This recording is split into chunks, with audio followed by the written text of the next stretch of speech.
Good morning mga kayubab. Good morning Mama Pig. Good morning my little piggies. Mga kayubab, ayan na po yung ating mga biik. Ang lulusog po nila, ang bibilog po ng mga katawan.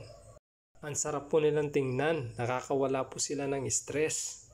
Sana tuloy-tuloy na yung paglaki nyo. Sana hindi kayo magkasakit. May mga nagpapareserve na nga sa ating mga kayubab kung ibebenta daw natin ang ating mga biik. Pinag-iisipan ko pa nga mga kayubab kung ibebenta ko sila. Kasi parang ang sarap po nilang alagaan. Saka ngayon lang po ako nagkaroon ng biik na ganyan, yung batik-batik at saka yung itim. Halos lahat po ng baboy ko puro puti. Para maiba naman. Mga kayubab, 14 days na pala sila ngayon.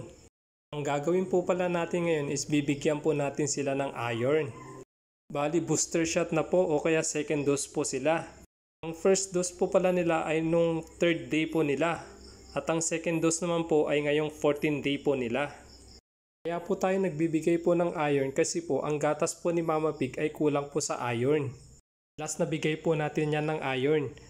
At pag kumakain na po ng feeds ang alaga nating biik, doon na po sila kukuha ng iron. At ang isa pong dahilan ng pagkabansot ng ating mga alaga ay kulang po sa iron. Kaya napakahalaga po ang iron sa alaga nating mga biik.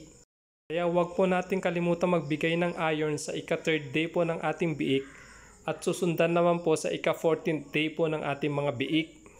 Pero mga kayubab, titingnan nyo po yung iron na ibibigay nyo sa biik.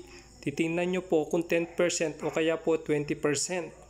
Kasi po pag 20% po yung ginagamit natin, one shot lang po yun, hindi na po natin uulitin.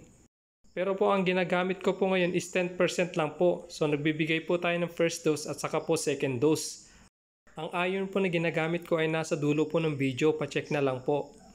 Kaya bago po tayo magbigay ng iron, check po muna natin kung 10% o kaya 20% ang nakalagay po sa gamot. Para po iwas po sa overdose. Ang ibibigay po pala natin na dosage ngayon sa ating mga biik is 1 ml po kada biik. At may tip ako sa inyo mga kayubab. Kung may nagtatae po kayong biik at binigay nyo na po lahat ng gamot at ayaw pa rin humupa yung pagtatae ng inyong biik, try nyo po gamitan ng iron. Magbigay po kayo ng 2 ml, baka kulang lang po sa iron yung mga biik nyo. Ganyan po yung ginagawa ko po pag hindi humupa yung pagtatae ng aking mga biik. Kasi po ang isang sign po na kulang ng iron ng ating mga biik is scouring po o pagtatae. Yan po yung pinaka last resort ko po pag hindi na po humupa yung pagtatae ng aking mga biik.